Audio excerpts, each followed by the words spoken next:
यो भूतं च भव्यं च सर्वं यश्चाधितिष्ठति स्वर्यस्य च केवलम् तस्मै ज्येष्ठाय ब्रह्मणे नमः। तस्मै ज्येष्ठाय ब्रह्मणे नमः। अखण्डानन्दान्निगमहिमशैलेन्द्रशिखरात् प्रभूता भूतानां जनिलय प्रीतः शङ्कर गुरो दयानन्दस्येयं सकलभुवनायामृतपदम् दिशन्ति गीर्गङ्गा जनित शिवसंगा विजयते जनित शिवसंगा विजयते। ओम शांति शांति शांति। आर्य केंद्रीय सभा जबलपुर द्वारा आयोजित इस 5 दिवसीय वेद प्रचार कार्यक्रम का आज तृतीय दिवस है। इस कार्यक्रम में उपस्थित आर्य केंद्रीय सभा के माननीय प्रधान श्री ब्रजमोहन नेहरा जी, आर्य केंद्रीय सभा के ऊर्जावान सिद्धांतनिष्ठ मंत्री आदरणीय श्री भाई राजेंद्र पटेल जी और इस आर्य केंद्रीय सभा के कोषाध्यक्ष अतुल साहू जी एवं अन्य सभी पदाधिकारीगण, आपके जबलपुर की जिन मुख्य 4 आर्य समाजों के विभिन्न पदाधिकारी आपके इस कार्यक्रम से जुड़े हैं, जिनके प्रयासों से ही जबलपुर में आर्य समाज की ज्योति, वेद की ज्योति, प्रचार की ज्योति जलती रहती है। उनमें से आदरणीय श्री एसपी मुखी जी जो मंत्री हैं दयानंद भवन आर्य समाज के, श्री अनूप गायकवाड़ जी जो मंत्री हैं आर्य समाज गोरखपुर के, श्री राजाराम आर्य जी जो मंत्री हैं आर्य समाज गंजीपुरा के, श्री रामविलास पांडे जी जो मंत्री हैं आर्य समाज जीसीएफ के, श्रीमती बहन पूनम माहेश्वरी जी जो मंत्रिणी है आर्य समाज महिला आर्य समाज दयानंद भवन की, श्रीमती सुनीता हांडा जी जो मंत्रिणी है आर्य समाज गोरखपुर की महिला समाज की, श्रीमती गीता वासुदेव जी जो सचिव हैं आर्य विद्या सभा जबलपुर की, और श्री देवेंद्र माहेश्वरी जी जो सचिव हैं एमडी विद्या समिति जबलपुर के, और हमारे इस कार्यक्रम में दोनों विद्वान धर्माचार्य श्री धीरेन्द्र पांडे जी, सत्येंद्र शास्त्री जी एवं अन्य स्थानों से जुड़े हुए सभी महानुभावगण। मैं 2 दिन से देख रहा हूं कि मेरे एक शिष्य है जो कानपुर डीएवी कॉलेज में संस्कृत के असिस्टेंट प्रोफेसर हैं, डॉक्टर सवितु प्रकाश गंगवार एवं डॉक्टर मनोज कुमार, ये सभी साथी जो भी जहां जहां से जुड़े हैं उन सबको मैं सादर नमन करता हूं और छोटों को शुभाशीष। बंधुओं, यह तृतीय दिवस प्रातः काल की चर्चा है। कल मैंने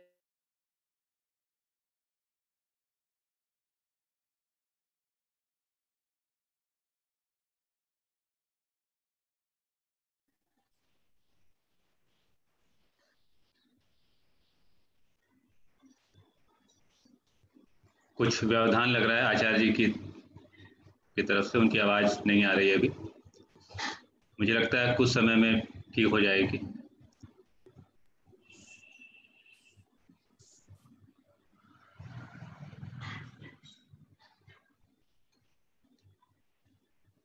डिस्कनेक्ट हो गया ना?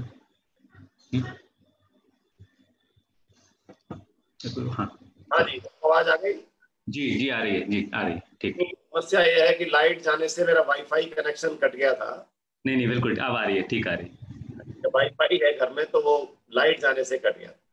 आइए, मैंने कल चर्चा यहाँ पर संपन्न की थी कि जब हम अपने जीवन का चिंतन करें, परमपिता परमात्मा से संबंध स्थापित करें, तो अपने लिए भी कुछ प्रश्न करें कि आखिर मैं कौन हूं।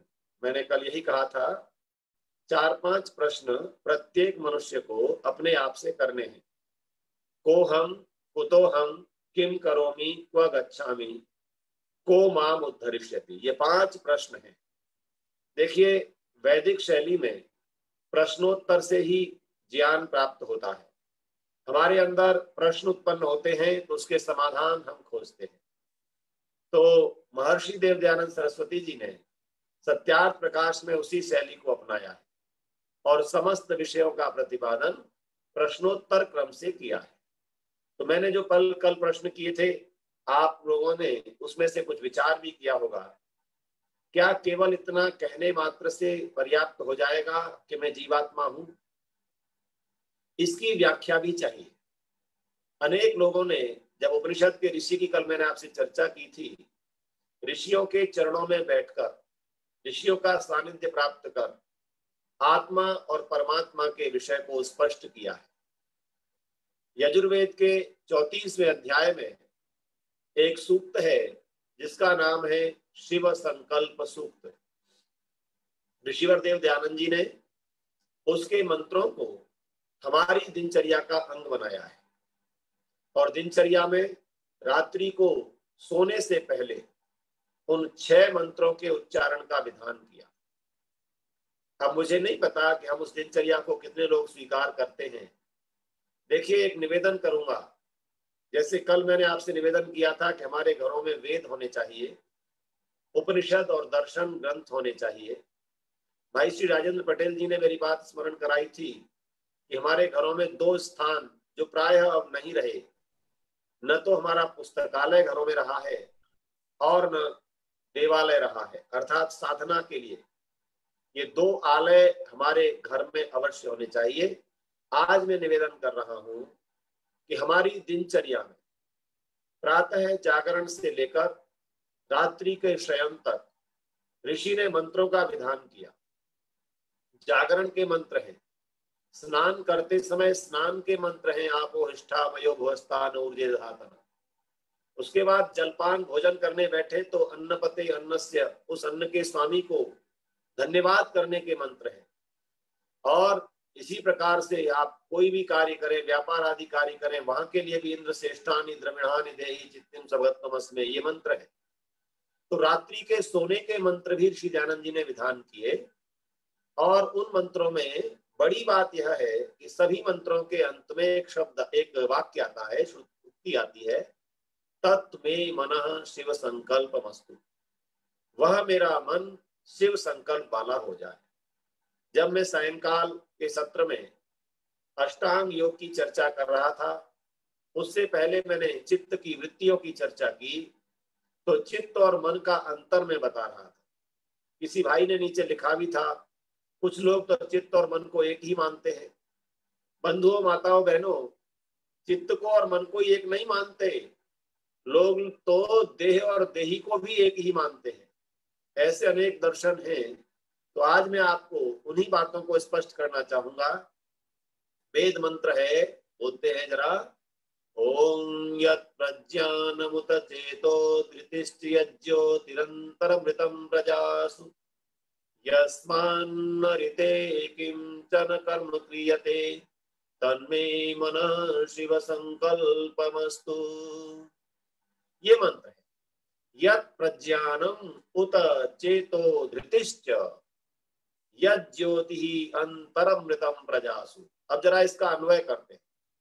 अन्वय करते हुए, यत् में मनः प्रज्ञानम अस्ति, जो मेरा मन प्रज्ञान है। प्रज्ञान शब्दों को देखिएगा पहले। यत् में मनः चेतः अस्ति, जो मेरा मन चित्त का कार्य करने वाला है, चित्त से चेतः। यत् में मनः धृति च अस्ति, मेरा जो मन है वो धैर्य है, धृति है, धारण करने वाला है। यत् में मनः प्रजासु अन्तः अमृतम ज्योतिः, यत् में मनः प्रजासु अन्तः अमृतम ज्योतिः। यस्मात्, अर्थात जिसके ऋते बिना किंचन कर्म न क्रियते, कुछ भी कर्म नहीं हो सकता, तत् मे मनः, वह मेरा मन। अब आप इसके मंत्र के भाव को देखें। इस मंत्र में मैंने 4-5 वाक्य आपके लिए बोले। यत्मे मनः प्रज्ञानम अस्ति। संसार में लोग मन को बड़ा बुरा बुरा कहते रहते हैं। ये मन बड़ा चंचल है, ये मन बड़ा दूषित है, ये तेरे भजन में नहीं लगता, गीत भी गाते हैं। और मन को, ये मन है मेरा खल कामी है, दुष्टता में लगता है, काम में प्रवृत्त होता है। इस मन को इतने इतने दोष दे दिए गए और सारा दोष मन पर मढ़ दिया गया। आखिर ये मन की सत्ता क्या है? ये मन है क्या? दर्शन के तो भाष्यकारों ने यहां तक कह दिया, मन एव मनुष्याणाम कारणम बंध मोक्षयो। अर्थात यह मन ही मनुष्यों के बंधन और मोक्ष दोनों का कारण है। मन को क्या कहा गया? बंधन का कारण भी यही है। तो मेरे साथ साथ कह दिया दार्शनिकों ने, मोक्ष का कारण भी यही है, मुक्ति दिलाने वाला भी यही है। और इन मंत्रों में जब आप पहला मंत्र रात्रि का बोलेंगे तो इसको ज्योतिषाम ज्योतिरेकम, प्रकाशों का प्रकाश कहा गया। अब प्रश्न ये उठता है, क्या ये मंत्र केवल उस मन की चर्चा कर रहे हैं? जब हम कह रहे हैं यह क्या है, यत्मे मनः प्रजासु अंतः अमृतम ज्योति, ये अंदर रहने वाली अमृत ज्योति है, न मरने वाली ज्योति है। क्या इसी जीवन में केवल मन हमको मिला है? अगले में दूसरा बदल जाएगा। जन्म जन्मांतर का क्रम चलने पर मन, ये मन है क्या? मैं पिछले 22-23 साल से महाविद्यालय में पढ़ा रहा हूं, उससे पहले विद्यालय में पढ़ाता था 3 साल। हमारे यहाँ मनोविज्ञान विभाग है। मनोविज्ञान के विद्वानों से मैंने कई बार पूछा कि आप मन पर इतना चिंतन करते हैं, मनोविज्ञान पढ़ाते हैं, आप में से कोई हो सकता है हमारे विद्वान साइकोलॉजी से संबंध रखते हो? तो मैंने कहा ये मन रहता कहाँ है कहाँ? पाश्चात्य वैज्ञानिकों ने, मनोवैज्ञानिकों ने, किसी ने इसको माइंड कहा, किसी ने इसको कॉन्शियस कहा, किसी ने इसको और कुछ नाम दिए। आज देखते हैं जरा कि आखिर मन और जीवात्मा, इन दोनों का अंतः संबंध क्या है और इनके बीच में क्या क्या तत्व हैं। एक बार राजा मिलिंद से बौद्ध प्रचारक राजा मिलिंद नागसेन के पास गए और नागसेन के पास जाकर बोले, आचार्यवर ये जीवात्मा क्या है? तो नागसेन ने कहा, राजन आप किस में सवार होकर आए हैं? उन्होंने कहा, मैं रथ में सवार होकर के आया हूं। तो नागसेन ने पूछा मिलिंद से, क्या घोड़े रथ हैं? क्या उसके रथ के जो जुआ है वो रथ है? क्या रथ के पहिए रथ हैं? या रथ में जो साइड की धुरी लगी हुई है वो रथ है? या मध्य में जो चक्र चल रहा है वो रथ है? तो राजा मिलिंद ने कहा नागसेन से, इन सब से मिला हुआ रथ है, ये सब मिले हुए हैं, ये रथ है। तो फिर नागसेन ने कहा, जिस प्रकार से जुआ, पहिए, उसके पटड़े, उसकी धुरी, ये सब मिलकर के रथ है, ऐसे ही ये शरीर में हमारे जितने भी इंद्रिय आदि दिख रहे हैं, इनका सबका संघात ही जीव है। क्या आप लोग इस उत्तर से संतुष्ट होंगे? उन्होंने कह दिया कि इनका संघात अर्थात ये शरीर को पैर से लेकर सिर तक देखिए, और इसका जो संघात कहते हैं कंपाउंड, कंपाउंड का मतलब संगठन, ये मिलकर के ही जीव है। ऐसा उत्तर दिया और मिलिंद संतुष्ट होकर के चले आए। लेकिन वेद मंत्र इस बात को उचित नहीं मानता। क्यों नहीं मानता? क्योंकि आपने जिस प्रकार से इस शरीर में जीवात्मा का स्वरूप बता दिया कि सब मिलकर के जीव है, लेकिन रथ के निर्माण की प्रक्रिया को और इस शरीर के निर्माण की प्रक्रिया को आपको और हमको देखना है। रथ के निर्माण में जुआ अलग बनता है, पहिए अलग बनते हैं, उसके जो साइड के पटड़े हैं वो अलग बनते हैं, उसका जो एक्सल कहें या हम धुरी कहें जिस पर पहिए लगते हैं वो अलग बनता है। इस प्रकार से हर चीज अलग अलग बनती है और उसको जोड़ करके रथ बना दिया जाता है। क्या मनुष्य शरीर का भी ऐसा ही है? हाथ किसी दूसरी फैक्ट्री में बन रहे हो, ये सिर का भाग कहीं और बन रहा हो, आंखें कहीं और बन रही हो, जिह्वा का निर्माण किसी और सॉफ्ट कंपनी में हो रहा हो, क्या ऐसा मनुष्य का या किसी भी प्राणी के शरीर का निर्माण हो सकता है? किसी भी प्राणी, क्योंकि ऐसा नहीं होता। इसलिए नागसेन का ये उत्तर प्रैक्टिकल नहीं है, ये वैज्ञानिक नहीं है, व्यावहारिक नहीं है। तो वेद का उत्तर क्या है? वेद का उत्तर आज मंत्र के माध्यम से हम और आप ढूंढेंगे, क्योंकि इस मंत्र में मैंने आपको प्रत्येक वाक्य के साथ मन लगाया। यत्मे मनः प्रज्ञानम अस्ति, यत्मे मनः चेतः अस्ति, यत्मे मनः धृति अस्ति, ये मैं मन को जोड़ रहा हूं। और ये मन किस प्रकार से जीव का सहायक है? जीव पर केवल बौद्ध का ही उत्तर देकर के अपनी बात नहीं बढ़ाऊंगा आगे।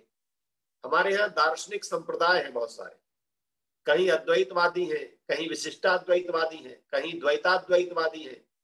और वेद का दर्शन कैसा है बंधुओं? वो त्रैतवादी है। तो वेद त्रैतवाद, ईश्वर, जीव, प्रकृति। तो इसके लिए लोगों ने क्या क्या दार्शनिक वाक्य लिखे। एक दर्शन के आचार्य कहते हैं देह मात्रम चैतन्य विशिष्टम आत्मा। क्या कहा उन्होंने? देह मात्रम चैतन्य विशिष्टम आत्मा। जब इस शरीर का निर्माण मां के गर्भ में होता है, किसी अंडज पक्षी आदि के अंडे में होता है, तो वो जो देह मात्र बन जाता है, उसमें जो चेतना आ जाती है वही आत्मा है, अर्थात देह ही आत्मा है। उन्होंने इतना कहकर के अपनी बात को इतिश्री की। दूसरों ने तो और आगे बढ़कर कह दिया इंद्रियाणि एव चेतानी आत्मा, इंद्रियां ही चेतन हो जाती है और वही आत्मा है। एक दार्शनिक कहता है देह मात्र विशिष्टम आत्मा, चैतन्य विशिष्ट आत्मा, अर्थात चेतनता आ जाती है, ये आत्मा हो जाता है। दूसरे ने इंद्रियानी व चेतानी आत्मा, इंद्रिया ही आत्मा है। कुछ लोगों ने मन इत्यन्य, मन ही आत्मा है। जो भी मैं आपसे इस शंका का समाधान करने लगा हूं कि मन आखिर आत्मा नहीं है, मन सहायक है आत्मा का। तो किसी ने मन कह दिया, किसी ने विज्ञान मात्रम क्षणिकम, आत्मा कोई ऐसी सत्ता नहीं है जो अजर अमर हो। ये जो हमारा नास्तिक दर्शन है, जिसके साथ बौद्धिक, बौद्ध, जैन और चारवाक, ये तीन दर्शन नास्तिक दर्शन है, बौद्ध, जैन और चारवाक। और आस्तिक दर्शन 6 है, जिनकी गणना मैं आपसे कर चुका हूं, हमारे सांख्य, योग, न्याय, वैशेषिक, वेदांत, मीमांसा। तो ये जो क्षणिकवादी हैं, वो तो ये भी कहते हैं कि जो इस क्षण आप हैं वो अगले क्षण नहीं रहेंगे। कल जिस विनय को आपने सुना था, आज विनय वो नहीं है, क्योंकि वो नष्ट हो गया, दूसरा आ गया। वो क्षणिकवादी है। उन्होंने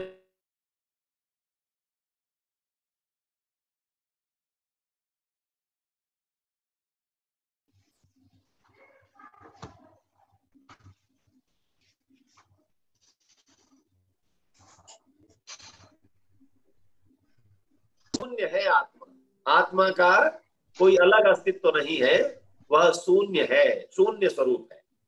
और कुछ ने क्या कहा, अस्ति देहादि व्यतिरिक्त कर्ता भोक्ता इत्यपरे। कुछ लोगों ने, दार्शनिकों ने कहा हाँ नहीं भाई, ऐसा नहीं है, देह मात्र आत्मा नहीं है, इंद्रियां आत्मा नहीं है, मन आत्मा नहीं है, शून्य आत्मा नहीं है। उन्होंने क्या कहा, देहादि व्यतिरिक्त, इस देह आदि से, शरीर आदि से व्यतिरिक्त अलग है। और कैसा है? कर्ता और भोक्ता आत्मा है, कर्म करने वाला है और भोग भोगने वाला है। ये वेद के निकट के लोगों ने इस बात को कहा कि आत्मा कर्ता भी है और भोक्ता भी है।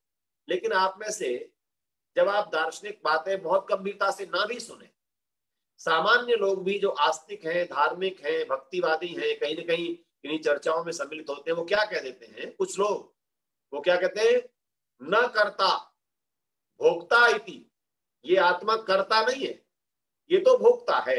जैसा कल मैं कह रहा था, खिलौना है, इसको तो जैसे प्रभु खेल खिलाते हैं, ये क्रीड़ा करता है केवल, ये कर्ता नहीं है। यहां तक भी लोग कहते हैं कर्ता भाव मत लाना, कर्ता भाव लाने ही बंधन आ जाएगा। क्योंकि जो अद्वैत वेदांती हैं वे भी यही कहते हैं कि आत्मा कर्ता कुछ है ही नहीं, इसका तो अस्तित्व ही नहीं है, ये तो ईश्वर का अंश है, ईश्वर से ही अंश टूट करके जन्म जन्मांतर के हमें अज्ञान रूप में दिखता है और ये फिर उसी में मिल जाता है। तो वो क्या कहते हैं, ये कर्ता नहीं है, कर्ता भाव नहीं लाना। कुछ लोग इतने उत्तम ग्रंथ श्रीमद् भगवत गीता, जो कि कर्म योग का एक ग्रंथ है, उसके ही प्रमाणों की व्याख्या करते हुए कह देते हैं कर्ता मत बनना, कर्ता भाव आ जाने से बहुत विनाश हो जाएगा। जबकि वेद की बात को आगे कहता चलता हूं, जिन्होंने कहा भोक्तैव केवलम न कर्ता इत्येके, वो भी ठीक नहीं है, केवल भोक्ता नहीं है, क्योंकि अगर कर्ता नहीं है तो किसके कर्मों को भोगेगा? हम ईश्वर के कर्मों को भोगेंगे क्या? क्या अगर हम ईश्वर का अंश हैं और हमारा अलग कोई अस्तित्व नहीं, जीव का अस्तित्व नहीं, तो वह किसके कर्मों के फल भोग रहा है? फिर तो ईश्वर अन्यायकारी हो जाएगा। किसी पर बहुत संपदा है, किसी पर बहुत निर्धनता है, कोई बहुत स्वस्थ है, कोई रोगी है, किसी के अंग सभी बहुत अच्छे कार्य करते हैं, किसी के कई अंगों में विकार है, हाथ भी काम नहीं कर रहा, पैर भी नहीं कर रहा, जन्म से ही अपाहिज के रूप में है। तो फिर ये सारे विषमताएं उस परमात्मा ने कैसे कर दी? तो ये जो जितनी भी विचारधाराएं चल रही हैं, जब भी हम किसी ज्ञान को अंतिम तक ले जाना चाहते हैं तो हमें उन सब विचारों पर चिंतन करना होता है। जो भी दार्शनिक चिंतन चल रहे हैं उस पर भी अपनी मनीषा लगानी होती है। प्रायः लोग क्या कह देते हैं, मैं एक ग्रुप की आपसे चर्चा कर रहा था, कल एक विषय चला, विषय क्या चला कि वर्ण व्यवस्था जन्म से है या कर्म से। आज उसकी चर्चा हम आपसे आश्रम व्यवस्था के साथ कर देंगे थोड़ी सी। तो वहां पर एक शंकराचार्य जी हैं, जो कौन सी पीठ है, शायद स्वामी निश्चलानंद जी, उन्होंने एक बालक के प्रश्न के उत्तर में कहा कि देखो, जैसे हाथ हाथ का काम करता है, आंख का नहीं करता, आंख आंख का काम करती है, कान का नहीं करती, कान कान का काम करता है, जिह्वा का नहीं करता, तो कान कान ही रहेगा ना, आंख आंख ही रहेगी ना। ये उन्होंने हेतु दिया वर्ण व्यवस्था में। जो ब्राह्मण है वो ब्राह्मण का ही कार्य करेगा, जो क्षत्रिय है वो क्षत्रिय का ही कार्य करेगा, तो ब्राह्मण क्षत्रिय नहीं बन सकता, क्षत्रिय ब्राह्मण नहीं बन सकता, ये जन्म से ही सब कुछ होता है, ऐसा उत्तर दे दिया। उस पर मुझे बहुत लंबा उत्तर लिखना पड़ा, गीता के प्रमाण, वेद के प्रमाण, और कहा कि नहीं, वर्ण तो वर्ण से होता है, जो जैसा वर्ण करता है वैसे उस वर्ण का हो जाता है। तो वहां पर मैं आपको निवेदन कर रहा हूं, ऐसे चिंतक जो बहुत बड़े बड़े प्रोफेसर भी हैं, वो कहते हैं देखिए जी, इस विषय में हम तो परंपरा को मानेंगे, जो जिस जन्म में जहां हो गया वो उसी वर्ण का कहलाता है, आप इसमें अपनी बात। मैंने कहा अच्छा, तो वेद मंत्र में देवियों को बोलने चाहिए कि नहीं? आपके एक शंकराचार्य ने कहा था, एक पुरी के शंकराचार्य थे, 1990 में उन्होंने कहा कि बहनों को वेद मंत्र नहीं बोलने चाहिए। अभी भी एक राघवाचार्य हैं अयोध्या के पास, भागवताचार्य, उन्होंने भी कह दिया गायत्री मंत्र बहनों को, देवियों को नहीं बोलना, स्त्रियों को नहीं बोलना, क्योंकि वह गायत्री मंत्र से विपरीत प्रभाव हो जाएगा। आज के समय में भी इतने अज्ञान को लोग फैला रहे हैं। फिर लोग कहेंगे देखो जी, एक बहन लिख रही है मुझे, कह रही है आचार्य जी आप गलत कह रहे हैं, हम तो उनकी बात मानेंगे जो शंकराचार्य जी हमारी पीठ है, पीठ पर विराजमान है, हम उनकी पीठ का कैसे अपमान कर दें? ऐसी ऐसी बातें लोगों के अंदर बैठ जाती हैं।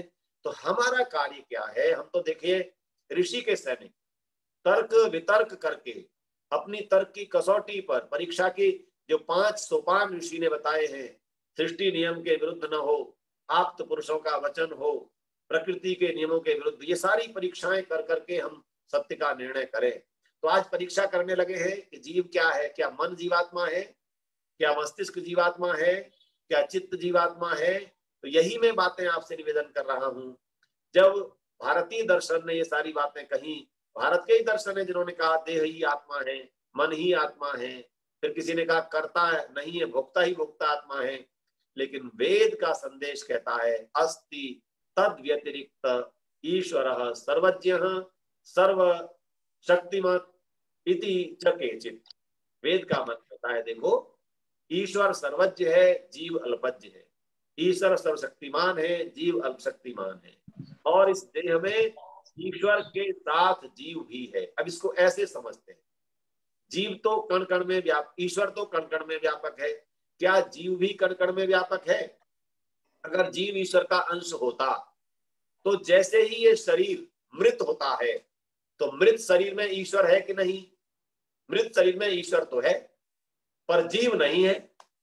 जो अभी तक था, एक पल पहले तक था, यदि ईश्वर और जीव में कोई अंतर नहीं है, तो फिर वो कौन सा तत्व चला गया कि शरीर की गति, क्रियाशीलता समाप्त हो गई? ईश्वर चेतन है, परंतु ईश्वर जड़ पदार्थों को चेतन नहीं करता। जड़ वस्तु जो मूल प्रकृति से बनी है वे जड़ ही रहती हैं। तो बंधुओं, इस पर जरा थोड़ा सा मनोविज्ञान का दर्शन और देखते हैं। मनोविज्ञान में 3 चीजें आती हैं। प्रज्ञान को कहते हैं कॉग्निशन, नोइंग। प्रज्ञान जो है ना, जिससे हम जानते हैं। तो 3 शब्दों को देखिए, नोइंग, और एक है कोनिशन, फीलिंग, और तीसरा है वॉल्यूशन और विलिंग। अर्थात नोइंग, फीलिंग और विलिंग, इन 3 पर पाश्चात्य मनोविज्ञान ने काम किया। अर्थात एक सेक्टर ऐसा है हमारे मस्तिष्क में जो केवल नोइंग अर्थात जानने का कार्य करता है, जिसे हम प्रज्ञान कहते हैं। और दूसरा उन्होंने कहा एक ऐसा है जो फीलिंग, केवल अनुभव करता है। फीलिंग उसके अंदर आती है, वो एक अलग सेक्टर है जिसको अलग तत्व कहते हैं। और उन्होंने इस फीलिंग वाले को मन का, कि मन में फीलिंग होती है। और बुद्धि जो प्रज्ञान है वो नोइंग, जानने का काम करता है। और एक और कहा विलिंग। विलिंग का मतलब जहां पर विल पावर हमारी अस्तित्व में आती है, उसे वो चित्त कहते हैं, अर्थात जिसे कॉन्शियस कहा जाता है। तो उन्होंने 3 स्टेप तक चिंतन किया। हमारी फीलिंग, विलिंग और नोइंग, अर्थात 3 है अलग अलग। हमारा जो वैदिक चिंतन है, जिसकी दर्शन की चर्चा में कल आपसे कर रहा था, वैदिक चिंतन में हमारा एक बाह्यकरण है और एक अंतःकरण है। इस शरीर में जिस जीवात्मा का अस्तित्व है, जो चेतन सत्ता के रूप में एक ही है, जिसे हमने क्या कहा मंत्र के माध्यम से, प्रजासु अंतः अमृतम ज्योति। सबसे बड़ी बात है, ये जो जीव है, वेद के शब्दों में प्रजासु अंतः अमृतम ज्योति, सभी प्रजाओं में, प्रजा जिनका जन्म होता है, जो जन्म लेकर अस्तित्व में आते हैं, मनुष्य है, पशु है, पक्षी है, इन सबके अंदर, क्या आपने छोटे छोटे पशु पक्षियों की फीलिंग्स नहीं देखी? आपके घरों में अगर इक्वेरियम हो तो इक्वेरियम में आप देखेंगे छोटी सी फिशेज होती है और वो आपसे कितना अटैच हो जाती है। चिड़िया पालते हैं लोग। मैं न्यू जर्सी में था गत वर्ष, मेरे एक मित्र हैं, उनका एक बड़ा सा घर था, तो घर के पीछे उनका पूरे पेड़ों की होती, हर पेड़ पर उन्होंने एक बॉक्स लगा रखा था और बॉक्स के अंदर रोजाना वो दाने डालते थे, विविध प्रकार की चिड़ियाएं। मुझे इतना अच्छा लगा, उनका प्रकृति प्रेम लोगों का बड़ा अच्छा है। हमारे यहाँ भी बहुत अच्छा था, पर हमने उसे धीरे धीरे छोड़ दिया। हमने तो पशु पक्षियों से प्रेम करना ही इतना कम कर दिया, हमारा प्रेम जड़ वस्तुओं से हो गया है। बंधुओं, आप इस प्रेम को विस्तारित कीजिए, क्योंकि सभी प्रजाओं में ईश्वर की जो रचनाएं हैं, प्रभु परमात्मा की जो प्रजा है, जिसे प्रकृष्टेन जायते, जो बड़ी विधान पूर्वक जिनका जन्म होता है, उन सब में अमृतम ज्योति अंतः, उन सबके अंदर एक अमृत ज्योति है। छोटी सी चींटी में भी अमृत ज्योति है। हमने एक गोष्ठी की थी बंधु, और उसमें जीव और ईश्वर के अस्तित्व पर चर्चा की थी। और उस गोष्ठी में हमारा दिल्ली का एक संगठन है जो हम गोष्ठी करते रहते हैं, ग्रेटर कैलाश आर्य समाज का, श्री राजेंद्र पटेल जी, भविष्य में आप जरूर जुड़िएगा उस गोष्ठी से। उसमें हमने ईश्वर के अस्तित्व पर गोष्ठियां की हैं, ईश्वर क्या करता है इस पर गोष्ठियां की हैं, धर्मनिरपेक्षता क्या है इस पर गोष्ठी की हैं। तो गुरु, सच्चे गुरु और पाखंडी गुरुओं पर, गुरुडम पर भी मैं गोष्ठियां की हैं। तो एक गोष्ठी में हमने डज गॉड एग्जिस्ट, क्या ईश्वर है, यह गोष्ठी की। और इस गोष्ठी में वैज्ञानिक भी बुलाए, नास्तिक भी बुलाए, जैन बौद्ध के भी बुलाए, इस्लाम के स्कॉलर भी बुलाए, और ये सब का मंच एक साझा बना। अपने अपने दृष्टि से लोगों ने ईश्वर और आत्मा पर चर्चा की। और मैं आपको निवेदन कर दूं, बहुत अच्छी बात जो उसमें हुई थी, जो आपके साथ साझा करना मैं आवश्यक समझता हूं। इस्लाम के स्कॉलर थे प्रोफेसर M.Y. कुरैशी, जो दिल्ली विश्वविद्यालय इस्लामिक स्टडी के प्रोफेसर हेड रहे। उन्होंने एक बहुत अच्छी बात कही, जो उनकी सोच को इतना ऊंचा बनाती है। वो कहने लगे, देखिए बंधुओं, मैं इस्लाम से ताल्लुक रखता हूं और मैं उसके गहन दर्शन का अध्ययन भी करता हूं। बोले हमारे यहाँ हमारे कुछ धर्माचार्य जिन्हें मौलवी कहा जाता है, वो कह देते हैं ईश्वर सातवें आसमान पर तख्त पर बैठा हुआ है और वहीं से दुनिया चला रहा है। ये सातवां आसमान क्या है ये उन्हें नहीं पता। तो मैं बताना चाहता हूं आपको सातवां आसमान क्या है। बोले हमारे सबका मूल वेद है। प्रोफेसर एम भाई कुरैशी कहते हैं कि हमारे सबका मूल वेद है और वेद में जो 7 व्याहृतियां हैं जिनको आप लोग संध्या में, जरा इतनी गहराई से हम भी दूसरों का अध्ययन करते हैं कि नहीं, उन्होंने कितना अध्ययन किया हुआ।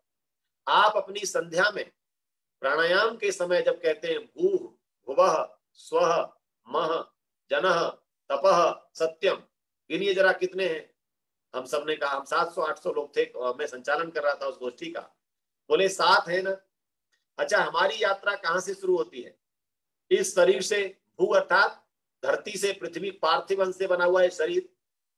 फिर इस पर हमारी यात्रा बढ़ते बढ़ते भुवः दुख से छुड़ाने आने पर, स्वः सुखों के प्रदाता पर, जनः उत्पत्ति करने वाले पर, महः महान विशाल की हृदय की विशालता पर, तपः तपस्वी की युक्ति पर, महाजनः तपः, और सत्यम, सत्य अर्थात अंतिम अवस्था में उस सार्वकालिक सत्य ईश्वर तक हम पहुंचते हैं।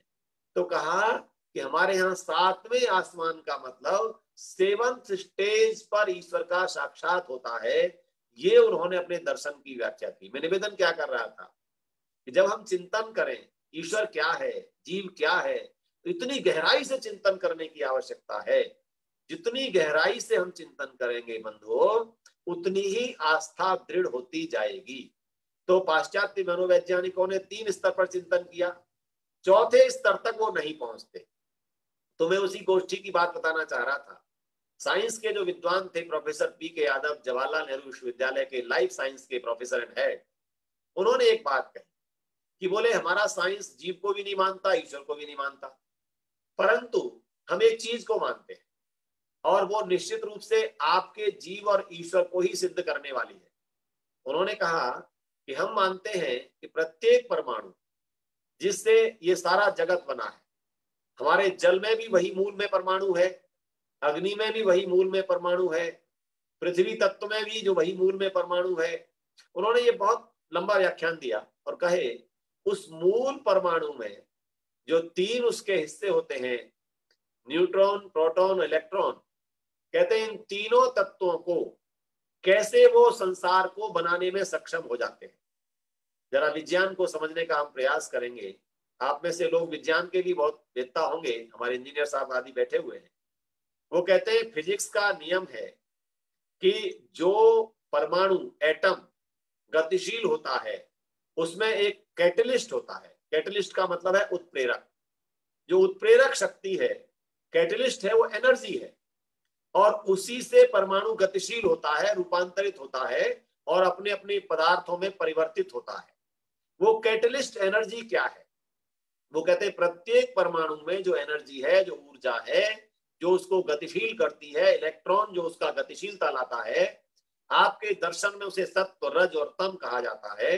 ये कौन कह रहा है? साइंस का, लाइफ साइंस का प्रोफेसर। मैं निवेदन कर रहा हूं, जब हम अपनी चिंतन क्षमता को व्यापक करते चले जाते हैं, वो कहते हैं जिसे हम एनर्जी कहते हैं, अभी तक हम उसे ईश्वर शब्द नहीं दे पा रहे, लेकिन वो निश्चित रूप से जिसे आप ईश्वर और शरीर की दृष्टि से जीवात्मा मानते हैं, वही कैटलिस्ट है, वही जीव है, वही चेतन है, वही ऊर्जा है जो इस पूरे संसार को चला रही है। आइंस्टीन जैसे साइंटिस्ट को आप जानते हैं, जिन्होंने ये कहा कि अधकचरे वैज्ञानिक हैं जो ईश्वर को नहीं मानते, क्योंकि बिना सुप्रीम पावर के, बिना व्यवस्थापक के ये व्यवस्था नहीं चल सकती। तो मैं आज निवेदन कर रहा था, हमने अपने मन को जानने के लिए बाह्यकरण और अंतःकरण, इन 2 करण को जानना है। ये निश्चित रूप से हमारी नोइंग, फीलिंग और विलिंग, जिस पर पाश्चात्य मनोवैज्ञानिक बात कर रहे हैं, हमारे ऋषियों ने उससे हजारों लाखों साल पहले अपने बाह्यकरण और अंतःकरण के विभाजन किए। मैंने कल योग के भी 2 अंग आपको बताए थे, बहिरंग और अंतरंग। तो हमारी हमेशा जो चिंतन परंपरा है वो बाह्य से अंतः की ओर जाती है।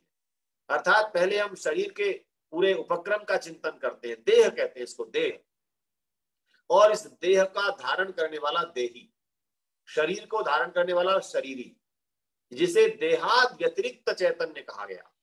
इस शरीर से व्यतिरिक्त है, अलग है जो चैतन्य है, उस चैतन्य को ये मंत्र क्या कहता है? मंत्र कहता है प्रजासु अंतः अमृतम ज्योति। वह अमृत ज्योति जीवात्मा है, जिसके सेवक और सहायक के रूप में, जिस प्रकार से कठोपनिषद के ऋषि ने यम और नचिकेता संवाद में स्पष्ट किया है। यम और नचिकेता संवाद में पूरा शरीर का जो मैकेनिज्म हमारा है वो पूरा बताया। इंद्रियाणि हयान आहु, ये 10 इंद्रियां हमारे घोड़े हैं। मनः प्रग्रहमेव च, जो बंधु कल प्रश्न कर रहे थे, अगर आज बैठे हो तो इसके अंतर को समझ लीजिएगा। मनः प्रग्रहमेव च, मान लीजिए शरीर एक रथ है, जिसे कहा गया था ये रथ है, और शरीर में घोड़े कौन है? इंद्रियां हैं, और उन घोड़ों की लगाम कौन है? वो मन है। बुद्धिं तु सारथिं विद्धि, और बुद्धि को सारथी जानना चाहिए। और आगे कहा आत्मानं रथिनं विद्धि, और आत्मा को रथी मानना। ये उपनिषद का ऋषि कहता है कि जैसे इंद्रियों की जो भी ज्ञान प्राप्त होता है वो ट्रांसफर मन पर होता है। मन को संकल्प विकल्प वाला बताया गया, उस संकल्प विकल्प वाले मन ने अपनी क्षमता तक कार्य किया, फिर उसे बुद्धि पर ट्रांसफर कर दिया, और बुद्धि ने निश्चय कर दिया। यहां तक तो हमारा जो मनोविज्ञान आधुनिक है वो भी चिंतन करता है मन और बुद्धि का, चित्त पर भी जाता है, जिसे वो तीसरे तत्व के रूप में विलिंग कह रहा है। अर्थात जिस पर पहले से संस्कार हैं, उनके द्वारा वह विल पावर हमारे चित्त के कारण बनती है। इस मंत्र में यही कहा, यत् मे मनः चेता अस्ति, जो मेरा मन चित्त का सहयोगी है। अर्थात यहां पर अगर आप देखेंगे तो मन शब्द को ही चारों स्टेज में प्रयोग कर दिया गया है मंत्र में, कि वह चित्त को भी, चित्त का सहायक है, लेकिन चित्त भी मन को कह रहा है कि चित्त भी मन है। ऐसा नहीं है, इसको सूक्ष्मता से अध्ययन करना। कहीं आप ये मान लें कि मैंने प्रज्ञानम मना कहा, धृति मना कहा, चेता मना कहा, नहीं। जो मन तत्व है उसके ऊपर ऊपर की बातों को कहा जा रहा है। मेरा मन किस किस से प्रेरित होता है, किस किस से कंट्रोल होता है, तो वह धृति से कंट्रोल होता है, वह चेता से, चित्त से कंट्रोल होता है। 3 तत्व तक तो हमारा दर्शन और पाश्चात्य मनोविज्ञान साथ है, लेकिन चौथा एक तत्व है जिस पर पाश्चात्य मनोविज्ञान नहीं पहुंच पाता, क्योंकि वो उतना गहराई गंभीरता तक नहीं जाना चाहता। वो स्थूल कहता है, जो दिखता है, जो क्रियाएं हो रही हैं उसी को हम मानेंगे। चौथा तत्व है बंधुओं अहम। अहम, ये अहम तत्व बड़ा विचारणीय है। ये असली जो जड़ और चेतन के बीच का समन्वय करवाता है ना, वो अहम तत्व है, अस्मिता भाव। देखिए, अहम का मतलब यहाँ पर अभिमान या घमंड मत जान लीजिएगा। कुछ लोग अहम कहते ही इसे घमंड समझ लेते हैं, वह संसार में प्रयोग भी हो रहा है, ये बड़ा अहंकारी व्यक्ति है। लेकिन ये जब साधना के क्षेत्र में, दर्शन के क्षेत्र में आता है, तो अहम बुरा तत्व नहीं है। अहम तत्व जड़ और चेतन का एक मीटिंग पॉइंट है, समन्वय सूत्र है। जो जड़ शरीर में जो मन बुद्धि जड़ है, चित्त भी जड़ है, पर ये जन्म जन्मांतर तक आत्मा के सहयोगी के रूप में साथ चलते हैं। हमारा दर्शन कहता है कि ये जो अंतःकरण है, ये मुक्ति में केवल आत्मा से पृथक होता है। और बड़ी, मेरा जो चिंतन में उस पर और कभी पढ़ता हूं भाष्यकारों को दर्शन के, तो मुझे लगता है कि मुक्ति काल में जो 36,000 बार सृष्टि होगी, उसमें आनंद में आत्मा रहेगा।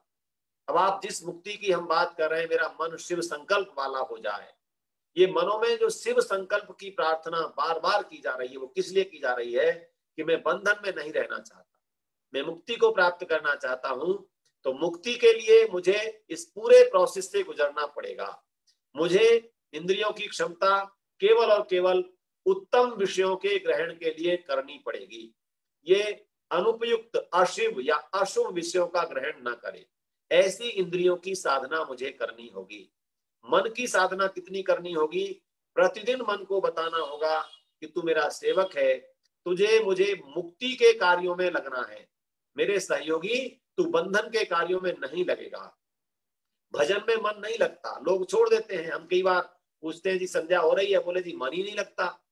ये जो हमारा सेवक है ये इतना पावरफुल क्यों हो गया? क्योंकि हमने अपनी जो उच्च शक्ति थी उसका चिंतन नहीं किया। तो जो अहम तत्व हम बता रहे थे आपको, उसे हम कहते हैं धृति। ये जो धृति है अर्थात वो जो चेतन और जड़ को धारण करने वाला तत्व है, उसे इस मंत्र में उस अहम तत्व के लिए कहा गया।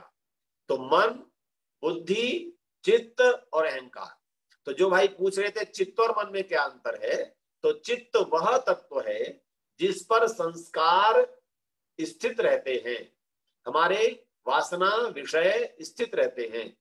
वासना का मतलब इनको मत मानिएगा जो केवल दुर्व्यसन है। वासना से अर्थ दर्शन की भाषा में जो हमारे जन्म जन्मांतर के संस्कार हैं उनको यहाँ वासना शब्द से कहा गया। तो उनका जो आधार केंद्र है वो चित्त है, और मन उससे एक बीच में बुद्धि है, तब मन का नंबर आता है जड़ता की ओर, बाहर की ओर, स्थूलता की ओर। तो मन को आपने समझा, मन लगाम है, मन के पास संकल्प और विकल्प है, बुद्धि पर निश्चयात्मिका शक्ति है, और चित्त संस्कारों का आधान करता है। अब वो संस्कार अहम यदि हमारा शुद्ध होता जाता है, अहम आनंदमय कोश की यात्रा की अभिलाषा लेता है, तब वह चित्त हमारा तनुकरण करता है। एक शब्द का प्रयोग हुआ है दर्शन में, तनुकरण। आप सभी लोग, हम लोग गृहस्थी हैं, हमारे घर में जब लकड़ी का काम होता है, आजकल तो सब बोर्ड से हो रहा है, बोर्ड कट रहे हैं, लेकिन जिन्होंने लकड़ी के दरवाजे बनवाए होंगे, और वो दिलेदार दरवाजे होते हैं, दिले बनते हैं फिर फ्रेम में फिट होते हैं। मैं आप देखिएगा जब जो व्यक्ति लकड़ी काट रहा होता है, जो हमारा कारपेंटर होता है, पहले बड़ी लकड़ी को आरी से काट लेता है, और काटने के बाद दरवाजे की चौड़ाई लंबाई के हिसाब से फिट करके देखता है। उसके पास एक आपने पदार्थ देखा होगा, एक यंत्र देखा होगा जिसे वो रंधा कहता है। रंधा, रंधा आप लोग सब जानते होंगे। उसको कब लगाता है? जब काटने करके बड़ी साइज को तो काट लिया दरवाजे के हिसाब से, लेकिन एक एक सूत जब उसे दरवाजा चौखट के अंदर फिट करना होता है तो फिर वो रंधा लगाता है, फिर आरी नहीं लगाता। पता है क्यों नहीं लगाता? आरी से काटने पर या तो ज्यादा कट जाएगा तो उतना स्पेस बन जाएगा। ये जो असली साधना है वो लकड़ी काटने वाले की रंधे से पतली पतली परतें उतारता है, फिर लगाता है, उतारता है, फिर लगाता है, उतारता है, फिर फिट करके देखता है। ये जो रंधा है ये चित्त पर बसे हुए संस्कारों का तनुकरण करने का साधन है। हमारे यहाँ जो प्रतिदिन का हल्के हल्के हल्के हल्के से छोटे छोटे लक्ष्य बना करके अमृतम ज्योति ही, इस अमृत ज्योति तक पहुंचना। इसीलिए महर्षि पतंजलि ने कहा था तदा द्रष्टुहु स्वरूपे अवस्थानम। जब हम चित्त की वृत्तियों का निरोध करते हैं, है ना, कल के विषय को थोड़ा सा जोड़ रहा हूं इसके साथ, तो क्या होता है? तदा, उसके बाद द्रष्टुहु स्वरूपे अवस्थानम, अपने स्वरूप में अवस्थिति होती है, जिसको इस मंत्र में कहा, क्या कहा? अमृतम ज्योति ही। उस अमृत ज्योति को पहचानने के लिए जीवन मिला है। हम उस अमृत ज्योति को, हमारे अंदर प्रकाशमान है। हमारी यात्राएं बंधुओं बाहर की ओर हो रही है, सब यात्रा बाहर दौड़ा रही है। सारे दृश्य संसार के साधन ऐश्वर्य सब बाहर बाहर बाहर, लेकिन अंदर के ऐश्वर्य का चिंतन हम नहीं कर पा रहे। हमारे अंतःकरण की यात्रा, इसी को बाह्यकरण से अंतःकरण की यात्रा कहा जाता है, जहां पर प्रकाश पुंज है। जब हम साधना में बैठते हैं, आज्ञा चक्र में ध्यान को ले जाते हैं, इन 8 चक्रों की यात्रा, कभी चक्र यात्रा भी कर सकते हैं। वेद में कहा गया है अष्ट चक्रा नवद्वारा देवानाम पूर अयोध्या। हे मनुष्य, तू बड़ी गफलत में घूम रहा है, तुझे 8 चक्र 9 द्वारों वाली देवताओं की नगरी मिली है अयोध्या, और तू इसके आनंद को नहीं जान रहा। तू भटक रहा है भौतिक पदार्थों में आनंद ढूंढने के लिए। अरे इन पदार्थों में आनंद नहीं, ये तो केवल साधन है। आनंद की यात्रा तुझे करनी है तो कहाँ जाना पड़ेगा? अंतः अमृतम ज्योति, उस ज्योति को देख। ये प्रकाश तू स्विच से ऑफ कर देता है, सूर्य का प्रकाश भी सायंकाल अस्त हो जाता है। उपनिषदों में बंधुओं बड़ी सुंदर चर्चाएं हैं। बृहदारण्यक उपनिषद में है कि दिन में मनुष्य किसके प्रकाश से देखता है, तो कहा सूर्य के प्रकाश से देखता है। रात में मनुष्य किसके प्रकाश से देखता है? तो बोला चंद्रमा के या तारों के प्रकाश से, अमावस्या को चंद्रमा नहीं होता, या फिर विद्युत आदि अग्नि के प्रकाश से देखता है। फिर बोले जब ये सब प्रकाश नहीं होते तो तू किसके प्रकाश से? कल्पना कीजिए, घोर अंधकार, अमावस्या की रात्रि, न अग्नि का साधन आपके पास, न दीपक है, और आप दो साथी जंगल में जा रहे हैं। एक थोड़ा आगे निकल जाता है, आप पीछे रह जाते हैं, अपने साथी से मिलना चाहते हैं। बताइए कौन सा प्रकाश काम करेगा? आपका उत्तर निश्चित रूप से आ रहा होगा। सामने श्रोता होते हैं तो मैं पूछ लेता हूं, आपसे पूछ भी रहा हूं और बता भी रहा हूं। तो वाणी के प्रकाश से एक शब्द बोला, भाई किधर हो? उसने कहा मैं इधर हूं। किस प्रकाश ने काम किया? वाणी का। लेकिन एक अवस्था ऐसी भी है जहां वाणी का प्रकाश भी बुझ जाता है, बंद हो जाता है। तो उपनिषद का ऋषि कहता है फिर मनुष्य किसके प्रकाश से देखता है? तो कहा मन के प्रकाश से देखता है। ये जो मन है ना, इसके प्रकाश को अंतर अनुभव करने का प्रयास कीजिए। ये मन एक प्रकाश है, ज्योतिषाम ज्योतिरेकम। इस मन को कभी उल्टा सीधा मत कहिए, हाँ इसको लगाइए कार्य में, और ये किस ज्योति तक ले जाएगा?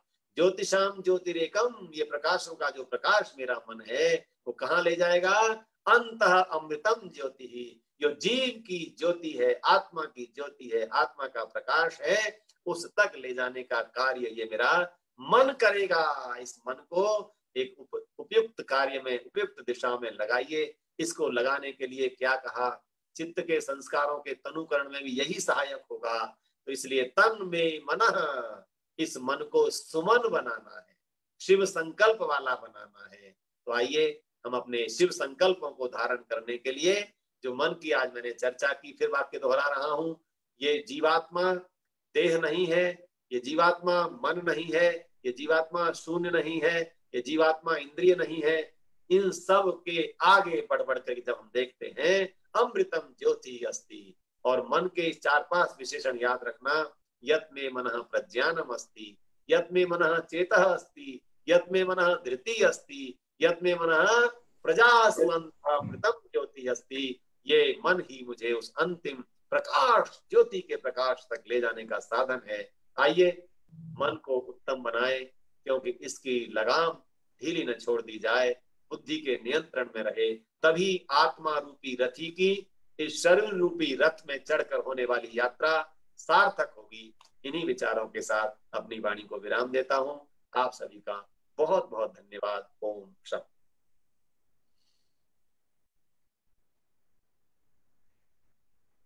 धन्यवाद।